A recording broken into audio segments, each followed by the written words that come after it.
For coming in. Of course. My name is Zahir. What's your name? Horace Ahmed. Horace. Nice to meet you. So tell me a little bit about yourself. Yes, so I am a 26-year-old PR and communications specialist Okay. at a communications company in Irving, Texas. Okay. Before this, I was at UNT CAW for 4 years, and then I did my master's at TCU. Okay. How'd you enjoy both schools? Loved them a lot, grew a lot in both places in different ways. I can't say I have a favorite between the two, but I know at least with UNT sports, that's something both of us tend to bond over. Yeah, that's something that we have in common. What's been on your mind lately?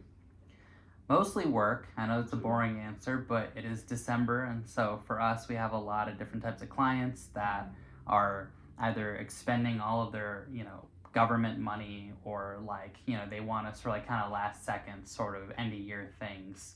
And so for me, I mostly work on the public sector side, which is why I said government money. Work with a lot of different cities, mostly with either their crisis communications or their marketing or any kind of promotional things. Well, yeah, sounds interesting.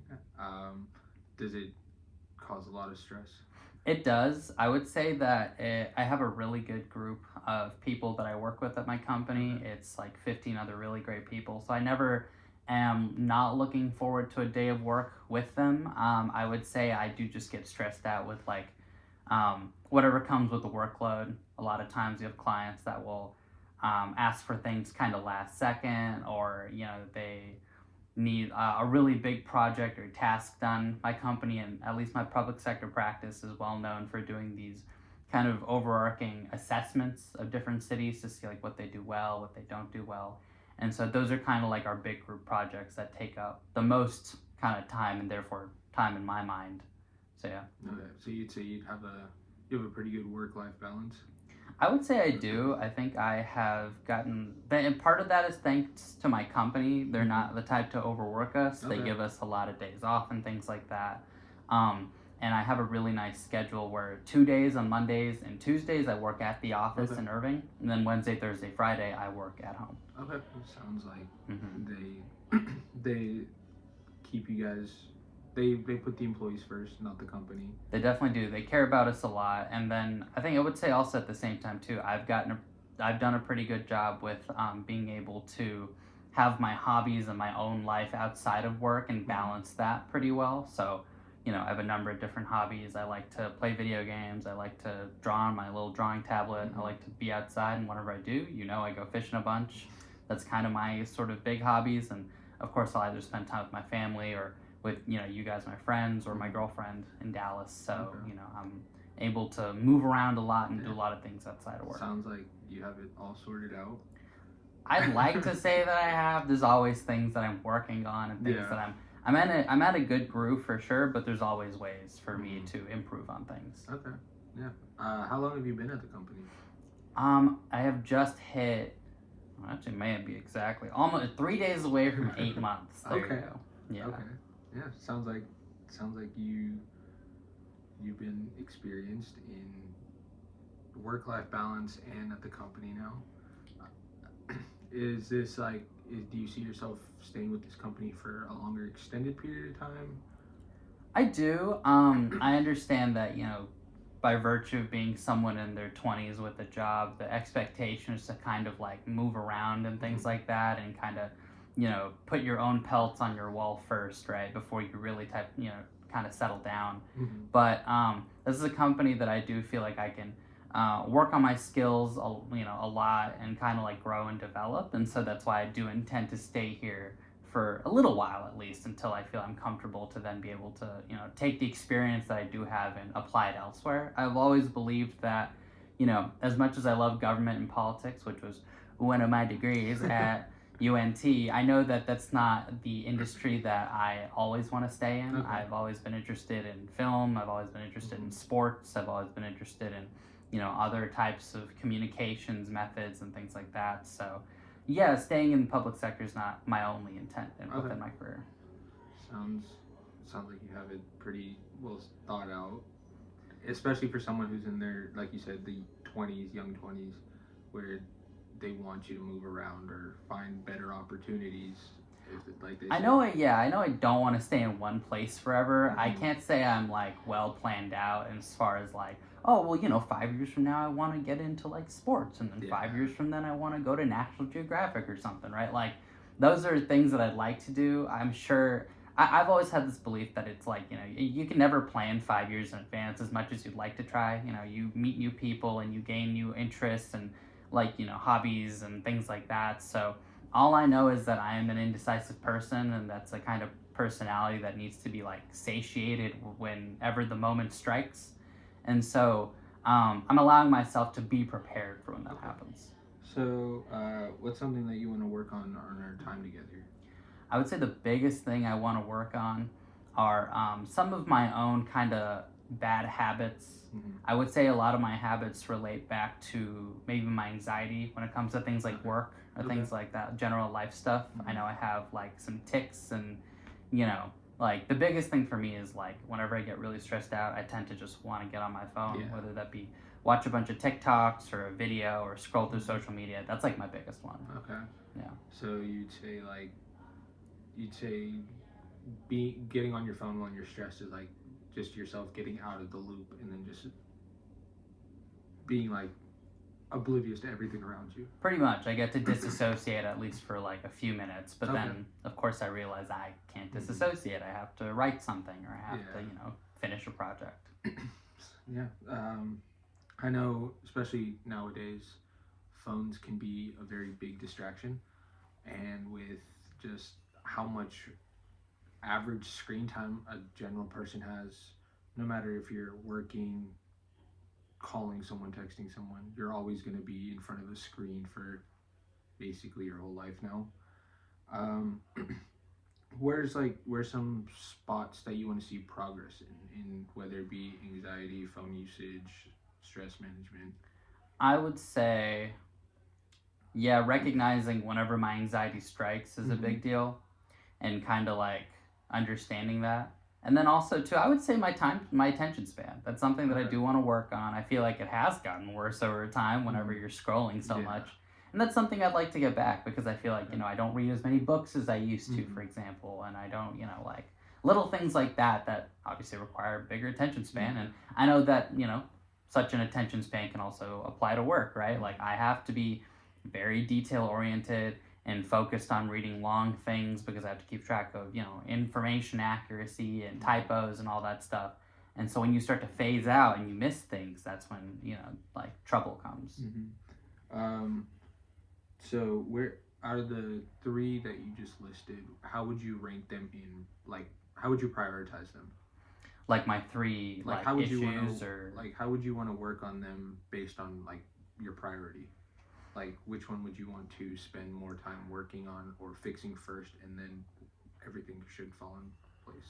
I would say probably my like anxiety one, and like my cell phone usage, right? Like that kind of bad habit.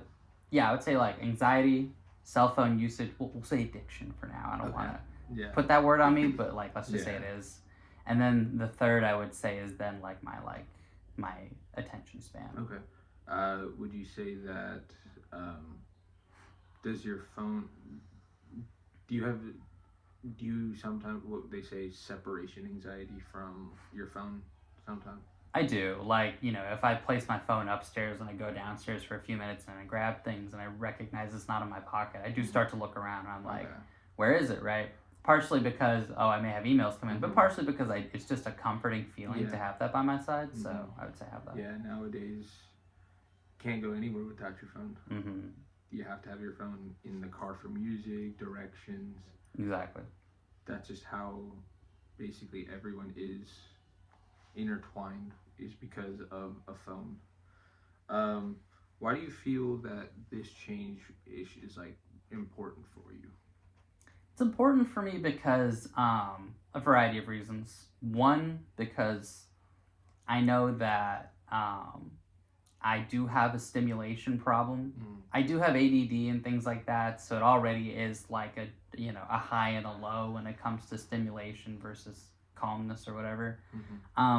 And sometimes I do feel like I live like an overstimulated life, right? Mhm. Like you said, you got music in the car on the way to work or a Mhm. podcast, and then you Yeah. know if you're on your downtime, you're on your phone, and then when you're relaxing, you're watching TV, and then you know I'm texting and I'm doing all these things, and I understand my general understanding of like you know brain chemistry is that's probably not a good thing, Mhm. and so I know for like my long term health, that is something that should be fixed. And then that of course applies to them things after that too, right? Like, you know, I don't want to be in my phone all the time when I could be absorbing better hobbies and things like that. I go back to the books example, right? Yeah. Like I want to be more well read. I want to be able to experience different cultures and things in a better way. I don't want to waste so much of my life just looking at Yeah. social media. Yeah, at least that a good thing is that you're self-aware about it. There's a lot of people that are not oblivious, but they don't want to pay attention to that they do have what you would say an addiction to their phone or separation anxiety to their phone. Um, what are there any concerns about like your the amount of phone usage that you do? Like, do you think that do you get concerned with like the overstimulation aspect? I get concerned with that. I get concerned with like I feel like my eyes are a little more strained than they Mhm. should be. I already have like apparently per my optometrist like eyes that are a bit more like ovular anyway, so they are more stressed out just Mhm. naturally. Yeah. And so obviously when you have a phone to your face for, you know, that long, on top of the fact that, you know, I'm doing 100% of my work on my laptop, Yeah. it's probably not good for my eyes. Do you have any like solution? Like, do you not like barriers, but do you have any like ways that you prevent yourself from like getting overstrained from using your phone or your computer for work all the time? Recently, I like just today actually, because yesterday I did have a bad cell phone day. And so today I was like, you know what? In the morning, I'm just going to delete like Twitter and Instagram from my phone. Okay. And then I'm going to download it like when I'm done with work. Mhm. And so I did that. And it actually did help me quite a bit. Obviously, I, you know, wasn't like going on it because it was already deleted, right? And so it was just that extra step to where, you know, I wasn't going to go into the App Store and download it. That did help me kind of just stay focused and on track with my work. And so that's a good short-term solution. I would like a better long-term solution, Okay. of course. For your anxiety aspect, why do you feel like why do you feel that change is necessary? That change is definitely necessary because both there's some physical things that come with the anxiety, and then there's some emotional mental things that come with the anxiety. Physically, like I feel like when I get anxious, I start to get like real tunnel vision on things, right? And so, you know, that's annoying in and of itself, and that can, you know, like I said earlier, prevent you from spotting things that you need to at your work and stuff like that. Your heart rate goes up. You just get distracted by Yeah. it, right? It's never so bad that it's like I have a panic attack, but it's enough to where it's sufficiently distracting, right? Mm-hmm. And then I think what comes from that too, and talking more to the emotional aspect, is like when you get when you fall off that you know highness that comes with like being anxious, then you kind of crash, Yeah. and then you feel kind of down, a little depressed, you know.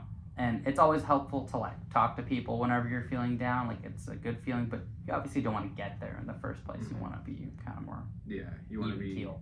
Yeah. You want to stay steady, with especially when you have like stress factors where it's either, like you said, you have a girlfriend, so you have to keep that balance, family balance, work balance, everything balanced together, so everything works together.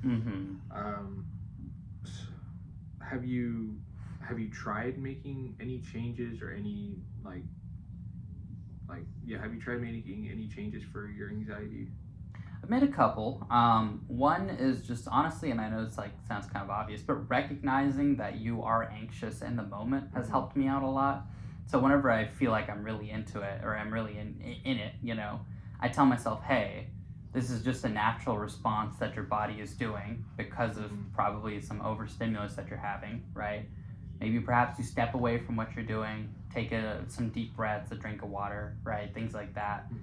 And that has helped me. And then also too, I don't really have it right now on me, but like I do have like a little like squeezy football on my desk at work. Like a stressful. Yeah, and so sometimes I'll just have that on me, and I'll, you know, and I'm a really twitchy guy. Like you know, I'm a fidget spinner person. I fidget with my leg a lot. I'll, you know, comb my hair to oblivion, right? All that stuff. So having that is a good, just tool for me to expend some energy in a way that's not like, you know, Yeah, I can something definitely else. relate to being fidgety with my leg or Mm-hmm. playing with my hair the whole time. Mm-hmm. Is on a scale of 1 to 10 for both the phone usage and the anxiety, how important is it to change? On a 1 to 10 scale, Yeah, I would 10 being the say. highest. Yeah, I would say it's like maybe like 6. I'm not Okay. gonna say it's like, oh, this is like something that's crippling me, right? Mm-hmm. But it's something to where I know if I can fix that, that can also lead to me fixing my phone thing, which I would Okay. put it like, I don't know if you're gonna ask me this afterwards, but I would put the phone thing at like an 8. Okay. I think it's a problem, and I'd like to Mm-hmm. have it be done. Okay. You know. So you would say the phone usage is a more of a priority to fix, which will coincide with your anxiety. Mm-hmm. Okay. Yeah. Definitely with the phone usage, I feel like if when you start getting used to not using your phone as much, um, you'll I do believe that your anxiety will start to go down. You'll start to feel Yeah. more calm. Mm-hmm. Um, Regarding phone usage, I have a suggestion that I could share with you if you'd Mm-hmm. like. All ears. Blue light glasses. Yeah. They help with eye stress. They keep the cool colors like you. They keep your eyes warm. They keep you from preventing from using blue light, which will strain your eyes, make you even more tired.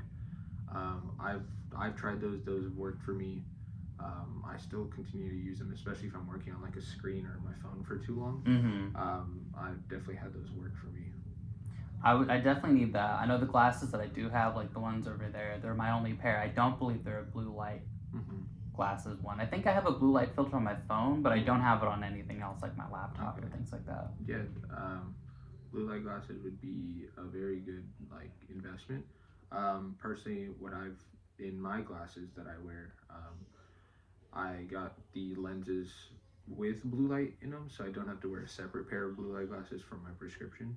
You can definitely, if you ever have like another eye appointment, you can try to ask them about the lenses, see if they can get you blue light lenses in your Yeah. glasses.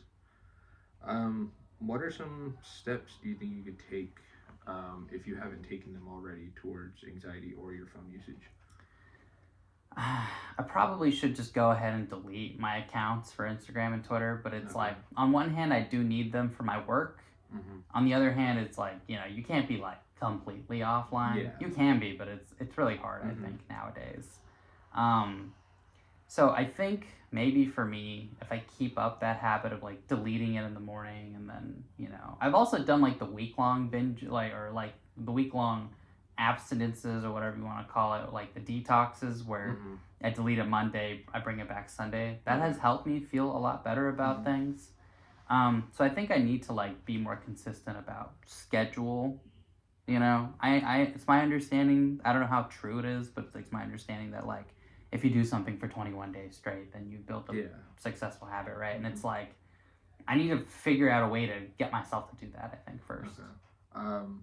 When would you like to start this if you haven't like started it yet?